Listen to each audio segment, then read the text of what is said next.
नमस्कार. जकस रेसिपीजमध्ये आज आपण दिवाळी फराळातला अजून एक गोडाचा पदार्थ बघणार आहोत. ते म्हणजे गुळाचे अनारसे, जे बनवायला सर्वांनाच कठीण वाटतात. पण हा व्हिडिओ पाहिल्यानंतर तुम्ही सुद्धा अनारसे अगदी सहज असे बनवू शकणार आहात. कारण की एकाच व्हिडिओमध्ये मी पीठ तयार करण्यापासून ते अनारसे अगदी सोप्या पद्धतीने कसे बनवायचे हे तुम्हाला सांगणार आहे. आता सर्वात आधी आपल्याला अनारसेसाठी तांदूळ भिजवून घ्यायचे आहे. आता तांदूळ भिजवताना आपल्याला ज्या तांदळाचा भात चिकट होतो ते तांदूळ आपल्याला इथे वापरायचे नाही. आपल्याला इथे जुना तांदूळ वापरायचं आहे. त्यात तुम्ही कोळपी, कोलम वगैरे अशा पद्धतीचे तांदूळ वापरू शकतात. आणि जर तुम्हाला कोणतेच तांदूळ वापरणे शक्य झाले नाही तर अशा वेळेस तुम्ही रेशनचे तांदूळसुद्धा वापरू शकतात. रेशनच्या तांदळापासून अनारसे कसे बनवायचे याचा व्हिडिओ मी या अगोदर जकस रेसिपीवर शेअर केलेला आहे. तो तुम्ही नक्कीच बघू शकता. त्याची लिंक मी तुम्हाला डिस्क्रिप्शनमध्ये देणार आहे. आता हे तांदूळ मी साधारणतः 3 ते 4 पाण्याने व्यवस्थित असे धुवून घेतलेले आहे. त्यानंतर आता आपल्याला हे तांदूळ 4 दिवसासाठी भिजवून घ्यायचे आहेत. आणि आपण हे तांदूळ भिजवताना रोज सकाळी आणि संध्याकाळी या तांदळाचे पाणी बदलायचे आहे. आणि पाणी बदलताना अगदी हलक्या हाताने हे तांदूळ आपल्याला धुवून त्यानंतर याचे पाणी बदलायचे आहे. आता 4 दिवस हे पूर्ण झालेले आहेत आणि तुम्ही बघू शकतात हलकंसं इथे या पाण्यावर फेस आलेला आहे. त्याचबरोबर या पाण्यामधून हलकेसे असे बुडबुडे सुद्धा येत आहेत.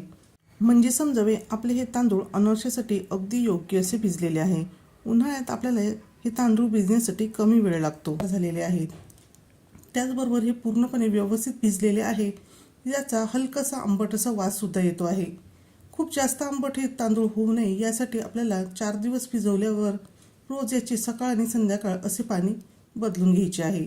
कारण की खूप जास्त आंबट वास येणारे तांदूळ जर अनारशांना वापरले तर त्याची चव अनारसे खाताना अजिबात चांगली लागत नाही. तांदूळ आपले 2 ते 3 पाण्याने स्वच्छ धुवून झालेले आहेत. आता आपण हे तांदूळ लगेचच वाळवणार नाही तर आपण सुरुवातीला हे तांदूळ निथळून घेणार आहोत. म्हणजेच आपल्याला हे धुवून घेतलेले जे तांदूळ आहेत एका चाळणीमध्ये काढून घ्यायचे आहे. जर आपण असेच हे तांदूळ लगेचच वाळवायला घेतले तर अशा वेळेस हे तांदूळ लवकर वाळले जात नाही. त्यासाठी चाळणीवर आपण हे सर्व तांदूळ काढून घ्यायचे आहेत. आणि त्यानंतर आता आपल्याला ही चाळणी अशीच न ठेवता थोडीशी ही चाळणी आपल्याला हलवून घ्यायची आहे. हलवल्यामुळे यातले जे एक्स्ट्राचे पाणी आहे तर ते पटकन खाली यायला मदत होणार आहे. आणि 10 ते 15 मिनटं आपण हे तांदूळ अशीच चाळणीमध्ये ठेवणार आहोत. जर तुमच्याकडे जाड छिद्र असलेली चाळणी असेल तर अशा वेळेस तुम्ही यावर कपडा घालून घ्यायचा आहे. आणि त्यानंतर हे धुतलेले तांदूळ त्यावर घालून घ्यायचे आहे. म्हणजे याचे एक्स्ट्राचे पाणी हे खाली निघेल. त्याचबरोबर यातले जे बारीक तांदूळ आहे तर ते चाळणीमधून खाली येणार नाही. आता हे तांदूळ 10 ते 15 मिनटं मी असेच ठेवलेले होते. त्यानंतर एका साडीवर मी हे तांदूळ वाळत घालणार आहे. पण आपल्याला हे तांदूळ उन्हामध्ये अजिबात वाळवायचे नाही तर घरातच हवेशीर ठिकाणी अथवा फॅनखाली हे तांदूळ आपल्याला वाळून घ्यायचे आहे. आता सर्व तांदूळ मी हे साडीवर घालून घेतलेले आहे. आणि त्यानंतर आपल्याला हाताने हे तांदूळ व्यवस्थित असे पसरवून घ्यायचे आहे. तांदळाचा पातळ थर आपल्याला हे साडीवर असं पसरवून घ्यायचा आहे. म्हणजे तांदूळ हे लवकरात लवकर वाळले जातील. आता ह्या तांदळामध्ये पाण्याचा अंश आहे त्यामुळे तुम्ही बघू शकता हात ओला झालेला आहे आणि हाताला बरेचसे तांदळाचे कण हे चिकटलेले आहे. अधूनमधून आपल्याला असेच हे तांदूळ हाताने थोडेसे हलवून घ्यायचे आहे. म्हणजे सर्व बाजूने तांदूळ एकसारखे वाळले जातील. वातावरणानुसार त्याचप्रमाणे तांदळाच्या प्रमाणानुसार तांदूळ वाळण्यासाठी कमी जास्त वेळ हा लागू शकतो. हिवाळ्यामध्ये तांदूळ वाळण्यासाठी थोडा जास्त वेळ लागणार आहे तर उन्हाळ्यामध्ये हेच तांदूळ अगदी पटकन वाळणार आहेत. आता हे तांदूळ वाळण्यासाठी मला 2 तास एवढा वेळ लागलेला आहे. आणि आता आपण यावरनं पुन्हा हात फिरवून बघणार आहोत. तर या ठिकाणी तुम्ही बघू शकता की आपला हात हा ओला झालेला नाही. पण मुठीमध्ये जर आपण हे तांदूळ घेतले तर या तांदळाचा ओलसरपणा हा आपल्या हाताला जाणवत आहे. म्हणजेच काय तर आपल्याला हे तांदूळ अगदी पूर्णपणे वाळवून न घेतात त्यामध्ये हलकंसं दमटपणा हा असायला हवा. यापेक्षा आपल्याला तांदूळ अजून जास्त ओलसरही नको आहे आणि यापेक्षा आपल्याला तांदूळ हे अजून कोरडे वाळवायचे सुद्धा नाही. अशाच पद्धतीचे तांदूळ आपल्याला या ठिकाणी हवे आहे. जर यामध्ये पाणी जास्त प्रमाणात जर शिल्लक राहिले तर अशा वेळेस आपण जे अनारसेचे पीठ तयार करतो तर ते पातळ होऊ शकते. आणि खूप जास्त वाळवले तर अनारसे अजिबात व्यवस्थित होत नाही. मी हे पीठ घरघंटीमधून अगदी बारीक मऊसर असे दळून आणलेले आहे. तर तुमचे तांदळाचे प्रमाण हे कमी असेल तर अशा वेळेस तुम्ही मिक्सरवर सुद्धा हे पीठ तयार करून बारीक चाळणीने चाळून घेऊ शकतात. आता 1 किलो तांदळासाठी मी इथे 1/2 किलो गूळ बारीक चिरून घेतलेला आहे.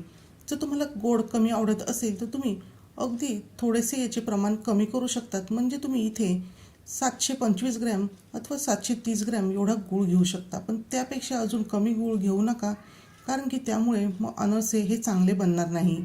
आता आपण हाताने गूळ हा या पिठामध्ये व्यवस्थित असा मिक्स करणार आहोत. आता तुम्हाला जर मिक्सरवर हे पीठ कसे तयार करायचे हे बघायचे असेल तर त्याचासुद्धा व्हिडिओ आपल्या झकास रेसिपी चॅनलवर आहे. त्याची लिंक मी तुम्हाला डिस्क्रिप्शनमध्ये देईल आणि त्याचबरोबर व्हिडिओच्या शेवटीसुद्धा देणार आहे. आता या पिठामध्ये आपण काही वेलची घालून घेणार आहोत. तर 4 ते 5 वेलची सोलून त्याचे दाणे या पिठामध्ये घालून घेणार आहे आणि पुन्हा आपल्याला हे सर्व व्यवस्थित मिक्स करायचे आहे. या ठिकाणी तुम्ही बघू शकतात की गूळ हा या पिठामध्ये व्यवस्थित असा एकजीव झालेला नाही. त्यासाठी मी या ठिकाणी तुम्हाला एक अगदी सोपी पद्धत सांगणार आहे, ज्यामुळे हात न दुखवता तुम्ही हे पीठ व्यवस्थित असे एकजीव करू शकणार आहात. त्यासाठी मी मिक्सरचे भांडे घेतलेले आहे आणि मिक्सरच्या भांड्यामध्ये आपल्याला हे पीठ थोडे थोडे करून फिरवून घ्यायचे आहे. साधारणतः अर्धा ते 1 मिनिट आपल्याला हे पीठ मिक्सरमध्ये फिरवून घ्यायचे आहे आणि त्यानंतर तुम्ही बघू शकतात की हे पीठ व्यवस्थित असे मिक्स झालेले आहे. त्याचबरोबर तुम्ही याचा रंगसुद्धा बघू शकतात. याचा रंगसुद्धा हलकासा बदललेला आहे. आता दळून झाल्यानंतर हे जे तयार पीठ आहे तर ते आपण दुसऱ्या एका भांड्यामध्ये काढून घेणार आहोत आणि अशाच पद्धतीने बाकीचे पीठ आपण दळणार आहोत. तुम्ही बघू शकतात की यामध्ये हलकासा चिकटपणासुद्धा आलेला आहे आणि अगदी मऊसर हे पीठ तयार झालेले आहे आणि सर्व गूळ छान असा एकजीव झालेला आहे. आधीचे पीठ आणि आत्ताच्या पिठामध्ये तुम्ही फरक बघू शकतात. आता तुम्हाला या ठिकाणी एक अजून महत्त्वाची टीप म्हणजे आपण यामध्ये जो गूळ वापरलेला आहे तर तो साधाच गूळ वापरलेला आहे. यामध्ये आपल्याला चिक्कीचा गूळ अजिबात वापरायचा नाही. साध्याच गुळाचा वापर आपल्याला करायचा आहे. गुळाच्या रंगानुसार या पिठाचा रंग आपल्याला या ठिकाणी दिसून येणार आहे. जर गूळ काळपट असेल तर या पिठाचा रंगसुद्धा काळपट येणार आहे आणि गूळ जर पिवळसर असेल तर या पिठाचा रंगसुद्धा पिवळसर येणार आहे.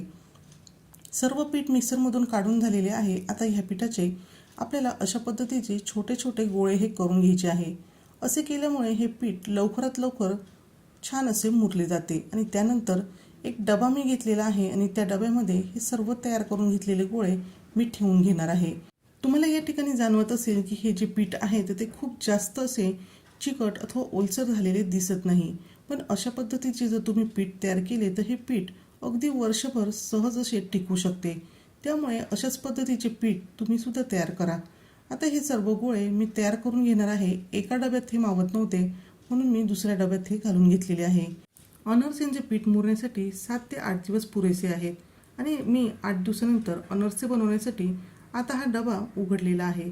त्याआधी आपल्याला सगळ्या 8 दिवसांमध्ये दिवसभरातून एकदा तरी हा डबा एखादा मिनिटभरासाठी उघडून घ्यायचा आहे आणि पुन्हा झाकण लावून ठेवून द्यायचं आहे.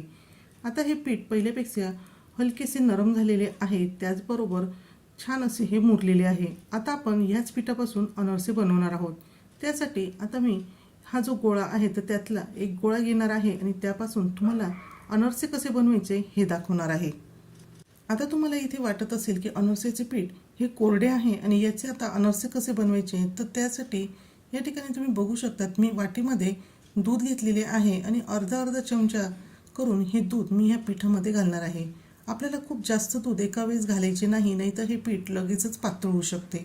अगदी गरजेनुसार आपल्याला यामध्ये अगदी अर्धा चमचा करूनच दूध हे घालायचे आहे आणि आपल्याला याचा हलकासा घट्टसर असा गोळा हा मळून घ्यायचा आहे. कारण की थोड्या वेळानंतर हा जो पिठाचा गोळा आहे तर तो हलकासा सैलसर होणार आहे. आता मी हात स्वच्छ पुन्हा धुवून घेणार आहे आणि त्यानंतर हे अनारशाच्या पिठाचे छोटे छोटे गोळे करणार आहे. जेवढ्या आकाराचे आपल्याला अनारसे हवे आहे तेवढ्या आकाराचे आपल्याला हे गोळे करून घ्यायचे आहे. आता तुम्ही पाहिलेच असेल की हलकेसे पीठ कोरडे होते म्हणून मी यामध्ये दूध घालून हे पीठ व्यवस्थित असे मळून तयार केले आहे. पण जर पीठ सुरुवातीला जास्त पातळ असेल तर अशा वेळेस काय करायचे हे सुद्धा मी तुम्हाला सांगणार आहे. अशा वेळेस ज्याप्रमाणे आपण अनारशांसाठी तांदूळ भिजवतो तशी 4 दिवसांसाठी हे तांदूळ भिजवून वाळवून याचे पीठ तयार करून घ्यायचे आहे आणि हे पीठ पातळ पिठामध्ये घालून छान असे घट्टसर होईपर्यंत मळून घ्यायचे आहे. आता आपल्याला अनारसे करायचे आहे त्यासाठी मी पोळपाटावरच हे अनारसे बनवणार आहे. खसखस पोळपाटावर घालून घेतलेली आहे आणि बोटांना मी तेल लावले आहे म्हणजे हे पीठ बोटाला चिकटणार नाही. आणि खसखशीवर व्हिडिओ दाखवल्याप्रमाणे आपल्याला हे अनारसे 2 बोटाने फिरवून तयार करून घ्यायचे आहे. त्याचबरोबर दुसऱ्या बाजूला आपल्याला तेल पण गरम करायचे आहे. त्यामध्ये मी पिठाचा गोळा सोडलेला होता. तुम्ही बघू शकता थोड्या वेळाने तो वरती आलेला आहे आणि आपल्याला एवढेच तेल गरम हवे आहे. त्यानंतर खसखशीची बाजू वरती येईल अशा पद्धतीने आपल्याला हा अनारसा तेलात सोडायचा आहे. एक अनारसा सोडल्यावर तो तेलामध्ये वरती आल्यानंतरच आपल्याला दुसरा अनारसा तेलामध्ये सोडायचा आहे. लगेचच आपण एका वेळेस 2-3 अनारसे सोडले तर ते एकमेकाला चिकटू शकतात आणि अशा वेळेस ते अनारसे तुटू शकतात. त्याचबरोबर तेलाचे टेम्परेचर जर कमी झाले तर अशा वेळेस हे अनारसे तेलामध्ये विरघळू सुद्धा शकतात. आपण झाऱ्याच्या साहाय्याने हलकेसे यावर तेल उडवून वरच्या बाजूने सुद्धा हे अनारसे छान असे तळून घ्यायचे आहे. आणि तुम्ही बघू शकता खूप छान असा फुललेला आणि त्याचबरोबर जाळीदार असा अनारसा या ठिकाणी तयार आहे. हे अनारसे आपल्याला उभे करून एखाद्या चाळणीवर ठेवायचे आहे, म्हणजे त्यातले एक्स्ट्राचे जे तेल आहे तर ते चाळणीमधून निघून जाईल. अनारस्यांवर तेल घालण्याची अजून एक सोपी पद्धत या ठिकाणी मी तुम्हाला दाखवते आहे. तर झाऱ्यावर अनारसा घेऊन दुसऱ्या एका चमच्याने या अनारस्यांवर तेल घालून घ्यायचे आहे, म्हणजे वरच्या बाजूने सुद्धा हे अनारसे छान असे जाळीदार होतील आणि छान असे तळले सुद्धा जातील.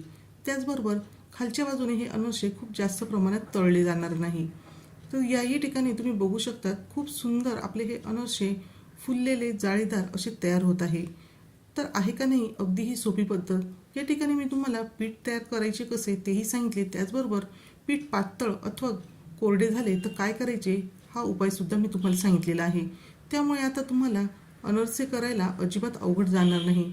अशा पद्धतीचे अनारसे तुम्हीसुद्धा घरी नक्कीच तयार करून बघा.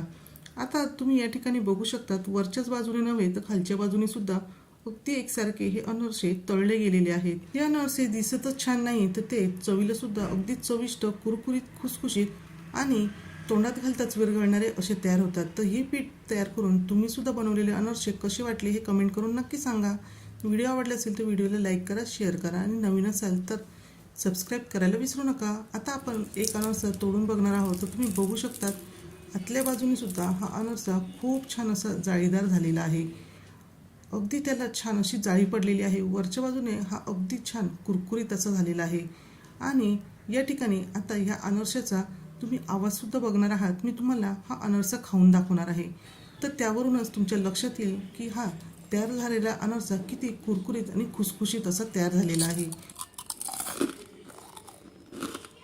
चला तर मग वेळ न घालवता तुम्ही सुद्धा अनारशासाठी तांदूळ भिजवायला घ्या आणि तुम्ही सुद्धा असे अनारसे बनवून बघा.